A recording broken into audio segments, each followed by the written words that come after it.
Bismillahirrahmanirrahim. Assalamualaikum warahmatullahi wabarakatuh. Apa kabar teman-teman sekalian? Jumpa kembali dengan saya di channel Klinik TV. Teman-teman sekalian, kita tahu Indonesia merupakan sebuah negara yang cukup unik dalam hal mistis, dalam hal mengenal hantu. Karena di Indonesia, di negeri kita tercinta ini, ada banyak sekali macam-macam hantu yang dikenal oleh masyarakat. Ada pocong, ada kuntilanak, ada genderuwo, wewe gombel, dan lain sebagainya. Apakah hantu-hantu tersebut itu ada? Ini masih menimbulkan kontroversi karena ada orang yang meyakini pernah bertemu dengan sosok-sosok tersebut. Tetapi ada pula yang tidak pernah bertemu walaupun menantang atau mencari-cari keberadaan sosok makhluk halus tersebut. Nah, di video kali ini yang ingin saya share, yang ingin saya bahas adalah tentang bagaimana sih cara mengetahui bahwa di sekitar kita ada salah satu dari sosok-sosok makhluk halus tersebut. Nah, untuk mengetahuinya sebenarnya sangat mudah. Salah satu yang paling masyhur yaitu dengan mengetahui satu ciri kemunculan makhluk halus atau hantu, yaitu dari bau atau wangi yang muncul secara tiba-tiba di sekitar kita. Jadi teman-teman sekalian, jika Anda berada di suatu tempat, kemudian tiba-tiba ada bau menyengat sepintas dan setelah itu hilang lagi, maka besar kemungkinan itu pertanda ada sosok makhluk halus di sekitar Anda. Nah, bagaimana memastikan siapa sosok makhluk halus yang hadir itu? Apakah pocong, apakah genderuwo, apakah kuntilanak, dan lain sebagainya? Maka itu bisa diketahui dari bau-bau yang muncul. Nah, berikut akan saya share kepada Anda 10 jenis bau atau wewangian yang identik dengan kemunculan makhluk halus. Jadi tonton terus videonya sampai selesai. Bagi Anda yang belum subscribe, silahkan tekan dulu tombol subscribe dan loncengnya ya. Terima kasih. Yang pertama, bau bunga melati. Nah, memang sangat masyhur sekali ketika tiba-tiba di malam hari di sebuah tempat yang angker atau sebuah tempat yang remang-remang muncul bau bunga melati secara tiba-tiba dan baunya sangat-sangat menusuk, maka itu dipercaya ada sosok hantu di sekitar Anda. Adapun hantu yang identik dengan bau melati ini menurut mitosnya, menurut kepercayaan orang-orang dulu, yaitu hantu wanita. Bisa saja kuntilanak atau hantu wanita lainnya. Jadi pastikan ya, jika baunya adalah bau melati yang menusuk, maka itu adalah hantu wanita yang sedang ada di sekitar Anda. Yang kedua, bau bangkai. Nah, berbeda dengan bau melati, bau bangkai tentu akan membuat kita merasa mual, merasa akan otomatis menutup hidung. Nah, ketika Anda berada di tempat yang angker maupun yang penerangannya tidak terlalu terang, kemudian tiba-tiba muncul bau bangkai yang menyengat, maka ingatlah, itu dipercaya ada sosok kuntilanak di sekitar Anda. Benar atau tidak? Wallahu a'lam. Yang ketiga, ada bau sawo yang menusuk.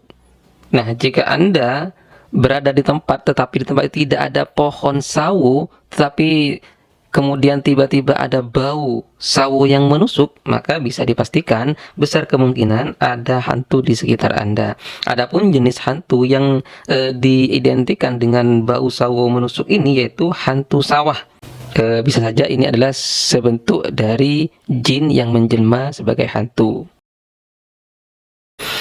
Yang keempat, bau kemenyan. Nah, bau kemenyan ini sebenarnya tidak ada kaitannya dengan hantu, tetapi dipercaya jika ada bau kemenyan di sekitar Anda, maka itu ada hubungannya dengan sihir, dengan santet, dengan jin, ataupun dengan teluh. Jadi waspada saja ketika tiba-tiba ada bau kemenyan yang muncul di sekitar Anda.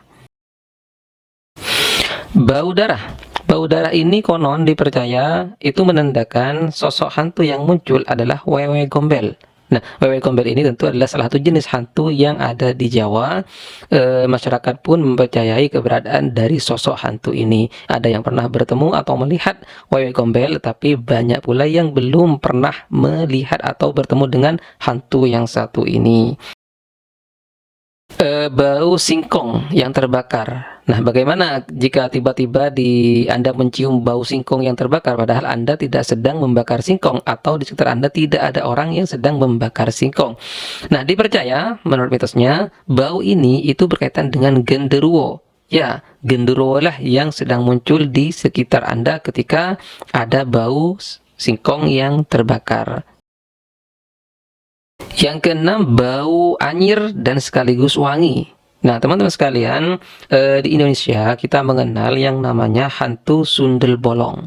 Hantu wanita yang di bagian punggungnya itu berlubang, banyak ulatnya, dan itu adalah penggambaran di film-film.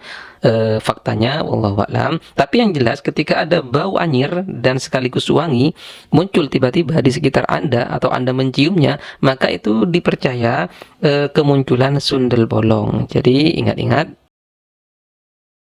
bau atau wewangian lain yang sering muncul dan itu berkaitan dengan kemunculan hantu adalah bau pandan yang menyengat. Nah, banyak orang percaya kalau itu baunya pandan, maka hantunya itu hantu baik katanya, dan tidak akan mengganggu. Tetapi kalau bau busuk itu hantu yang ingin mengganggu atau ingin menakut-nakuti kita.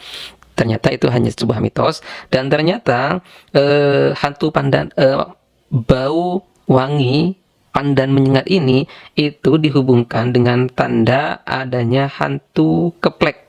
Nah, hantu keplek ini biasanya berkaitan dengan orang-orang yang sedang melakukan pesugihan.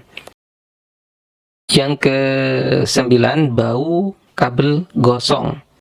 Tidak ada kabel yang terbakar, tidak ada kabel yang konslet, tetapi tiba-tiba muncul bau kabel gosong di rumah Anda atau di sekitar Anda berada. Nah, bau ini yang muncul tiba-tiba juga dihubungkan dengan hantu, yaitu banaspati atau hantu bola api yang biasanya terbang di udara. Dan yang terakhir, bau wangi semerbak. Nah, inilah teman-teman sekalian, ketika ada muncul bau wangi semerbak, itu diidentikan ada pocong di sekitar Anda. Kenapa? Karena mungkin ketika orang dikubur, dikafani, sebelum dikubur itu kan dikasih minyak wangian. Nah, makanya tidak heran jika munculnya wangi semerbak ini diidentikan dengan keberadaan pocong. Karena pocong itu identik dengan hantu yang masih memakai kain kafan utuh. Wallahu a'lam. Nah, itulah teman-teman sekalian 10 jenis bau atau wangi yang dipercaya menjadi tanda munculnya makhluk halus. Jadi tiap-tiap bau atau tiap-tiap jenis wewangian yang muncul itu menandakan hantu berbeda yang muncul. Terlepas dari mitos, terlepas dari apakah ini mitos atau fakta, wallahu a'lam, tetapi ada orang yang percaya dengan hal ini dan bahkan ada yang pernah mengalaminya langsung, tetapi tidak sedikit pula yang tidak pernah mengalami hal-hal mistis semacam ini.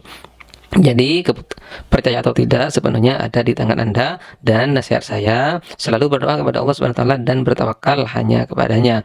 Dan semua hantu yang muncul itu tidak lain adalah tipu daya jin atau setan yang ingin menggoda, menakut-nakuti dan menyesatkan kita. Kurang lebihnya mohon maaf. Wallahul muwaffiq ila aqwamit thoriq. Wassalamualaikum warahmatullahi wabarakatuh.